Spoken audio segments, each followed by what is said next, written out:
चलिए दोस्तों, अब हम बात करेंगे नेक्स्ट। जैसे हमने पिछले सबसे फर्स्ट पार्ट में पढ़ा मेटल क्या है, जो आपका चालक क्या होता है। अब हम फिर सेकंड में हमने पढ़ा जो मुख्य जो चालक चार उसके बारे में हमने पढ़ाया 4-5, ठीक है। और उसके आगे जो मुख्य चालक जितने प्रकार के आपके चालक, सब चालक के बारे में डिस्क्राइब करें, सबके बारे में बताएंगे कि आप किसी चीज़ में लोड मत लीजिएगा। क्योंकि देखिए आप यूट्यूब पे जाएंगे चाहे कहीं जाएंगे, सबसे पहले आपको इंडक्शन मोटर, ये मोटर, वो मोटर, फलाने ठिकाने पढ़ा के आप लोगों को बता दिया जाता है। लेकिन वहाँ से क्वेश्चन तो बनते हैं, इंपॉर्टेंट है, लेकिन यहाँ से जब क्वेश्चन बनते हैं तो आप लोग भूल जाते हैं कि वाकई में यहाँ से भी क्वेश्चन बन सकता है, यहाँ से भी क्वेश्चन बनता है। और ये भी उतना ही महत्व रखता है जितना आपका इंडक्शन मोटर महत्व रखता है, ठीक है। तो देखिए, जस्ता यानी जिंक, नीले और स्लेटी रंग वाली एक नर्म और जंग रोधी धातु होती है। ये एक नीले और स्लेटी रंग वाली नर्म और जंग रोधी धातु होती है। और इसका प्रयोग हम लोग ज़्यादातर गैल्वेनाइज्ड आयरन यानी लोहे के ऊपर, लोहे की चद्दर के ऊपर, पत्ती के ऊपर, इसके ऊपर लेप यानी लेप लगाने का काम हम लोग किस करते हैं, इसका कहते हैं जस्ता। क्योंकि जस्ता क्या होता है, जंग रोधी होता है। और एक और इसका प्रयोग होता है, किसमें होता है, ड्राई सेल यानी सूखा सेल। ड्राई सेल में इसका प्रयोग हम लोग करते हैं, किस लिए, खोल बनाने के लिए। खोल बनाने के लिए यानी शुष्क सेल, जो आपको रेडियो टीवी में जो सेल लगाते हैं जिसे ड्राई सेल कहते हैं, उसका खोल भी किसका बना होता है, हमारे जस्ते का बना होता है, ठीक है। उसके बाद नेक्स्ट है हमारा पीतल। पीतल है जो तांबा और जस्ता का मिला के मिक्स करके बनाया जाता है, जिसे हम लोग ब्रास करते हैं, ठीक है। ब्रास की क्या इसमें, इसके ऊपर भी कोई जंग का प्रभाव नहीं पड़ता है। ये एक आपकी आघातवर्धनी और मजबूत एक धातु होती है।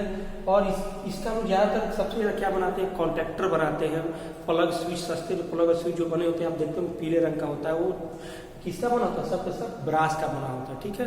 ये भी आपका आघातवर्धनी एक प्रकार की धातु है, ठीक है। इसके ऊपर भी जंग का कोई प्रभाव नहीं पड़ता है, ठीक है। उसके आगे हम लोग पढ़ेंगे, ये जस्ता हो गया, पीतल हो गया, निकेल क्या होती है, एक जंग रोधी और सफेद कलर की एक धातु निकेल, ठीक है। और निकिल का प्रयोग हम लोग निकिल आयरन बैटरी जब बनाते हैं तो उसमें निकिल की हम लोग प्लेट, निकिल का प्लेट बनाने के लिए हम लोग इसका प्रयोग करते हैं निकिल आयरन में, ठीक है। अब उसके बाद लोहा है, आयरन सबसे महत्वपूर्ण। देखिए लोहा है, ये बहुत सरलता से उपलब्ध होने वाला धातु है। लोहा जो आपके यहाँ है, सबसे सरलता से उपलब्ध होने वाली ये लोहा आपके यहाँ की धातु है। ये मजबूत है, टिकाऊ है, लेकिन जंग रोधी नहीं है। इसके ऊपर मौसम का प्रभाव बहुत ज़्यादा पड़ता है, ठीक है। ये आसानी से ताना जा सकता है, खींचा जा सकता है। ये जो होता है कापर की तुलना में, यानी कापर की तुलना में और इसका रेजिस्टेंस 8 गुना होता है, 8 गुना। इसका प्रतिरोध 8 गुना होता है लोहा।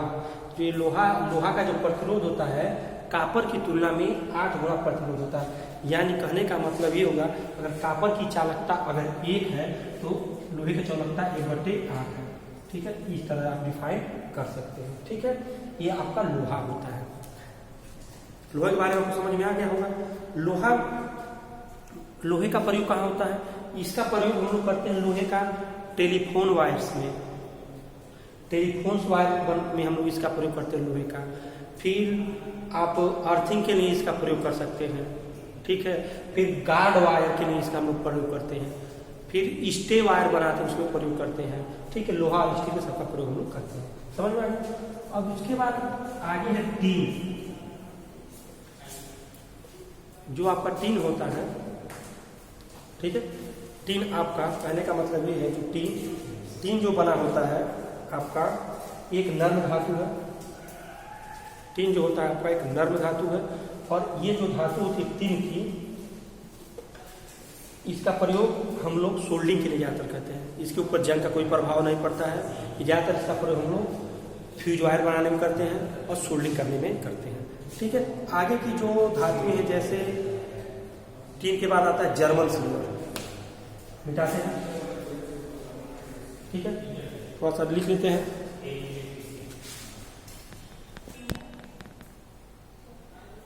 ठीक है।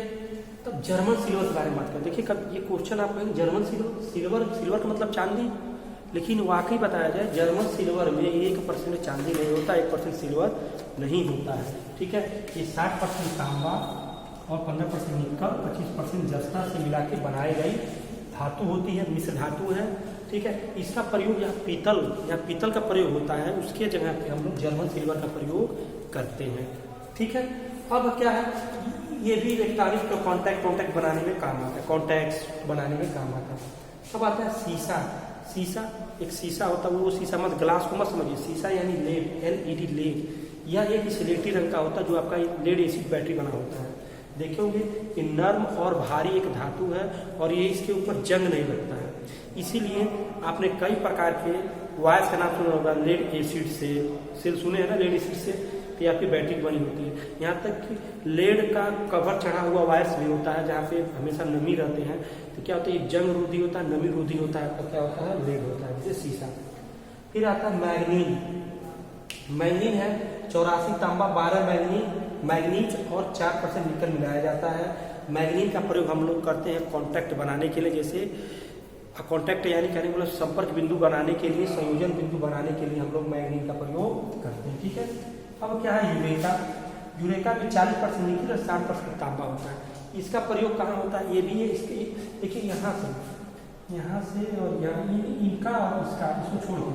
ठीक है, इसका इनकी जो वैल्यू होती है, जो मतलब कॉस्ट प्राइस होती है, बहुत ज़्यादा होती है, महंगे होते हैं। ठीक है, तो यूरेका जो है, यूरेका का प्रयोग हम लोग वहाँ करते हैं, इसका प्रयोग करते हैं हम लोग रजिस्टर बनाने के लिए, फिक्स रजिस्टर बनाने के लिए या वेरिएबल रजिस्टर बनाने के लिए, क्योंकि जो होता है इसका रजिस्टेंस बहुत हाई होता है, लेकिन यह उष्मा क्या है, उष्मा बहुत कम निकालता है। जैसे आपके 3 पॉइंट स्टार्टर, आपने जो DC मोटर में पढ़े होंगे, 3 पॉइंट स्टार्टर, 4 पॉइंट स्टार्टर, जो पंखा का रेगुलेटर होता है, उसमें भी हम लोग यूरेका का प्रयोग करते हैं। ठीक है, यूरेका हो गया। फिर आता है प्लेटिनम भी एक कठोर चांदी के समान मूल्यवान धातु, कठोर। ठीक है, चांदी के समान इसका भी क्या बनता है, कॉन्टैक्ट पॉइंट बनता है, लेकिन इसका प्रयोग भी बहुत कम किया जाता है। लेकिन यूरेका का प्रयोग हम लोग बहुतायत करते हैं। इन सबका क्या है, इनका कॉस्ट प्राइस बहुत ज़्यादा था। 1 से 2 और बचे हैं, उसको हम बता दे रहे हैं। ठीक है,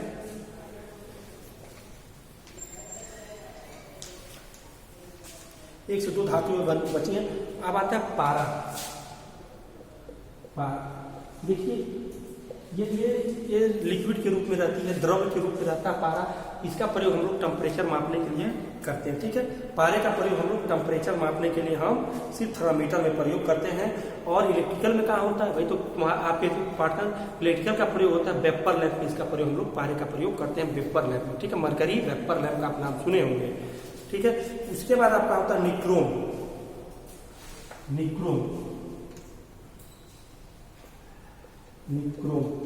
इसमें निकल और क्रोमियम,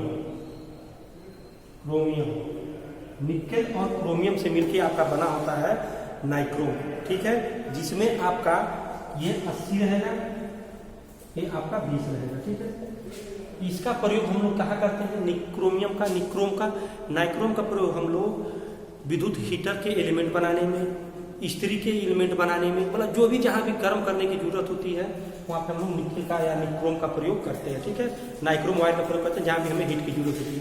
लेकिन इसके साथ एक होता है, एक और होती है कांस्टेंट धातु। ठीक है, उसमें क्या होता है, जहाँ भट्टी होती है, जो आपकी जो भट्टी होती है, जो बड़ी बड़ी भट्टी जो लोहे को गलाती हैं, बड़े धातु को गलाती हैं, उसका क्या होता है, उसमें भी आपका कंटिन्यूस करके एक धातु है, उसका प्रयोग होता है। उसके बाद आपका आता है कार्बन।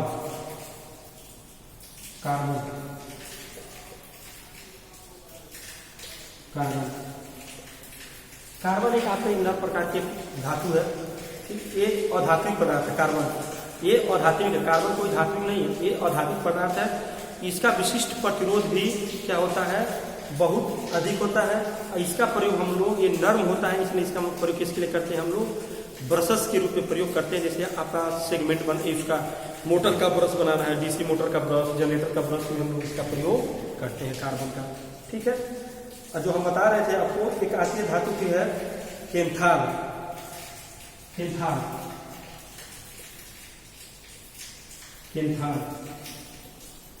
होती है। ये जो आपकी धातु होती है केंथाल होती है, ये क्रोमियम निकेल एलाय है।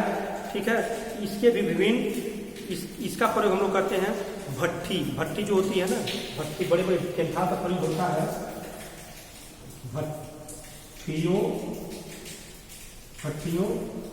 ये हीटिंग एलिमेंट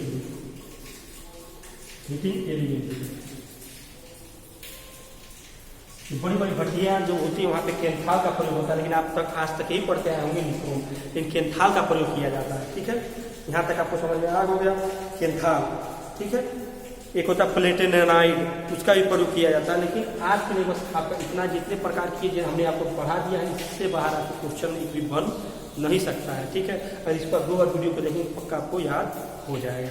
ठीक है, अब आगे हम लोग सारणी की बात करेंगे कि किस पदार्थ का कितना क्या है, स्पेसिफिक रेजिस्टेंस है, कितना उसका टेम्परेचर है, ये सब हम आगे की बातें देखते रहेंगे, एक एक पॉइंट टू पॉइंट हम लोग नोट करते चलेंगे।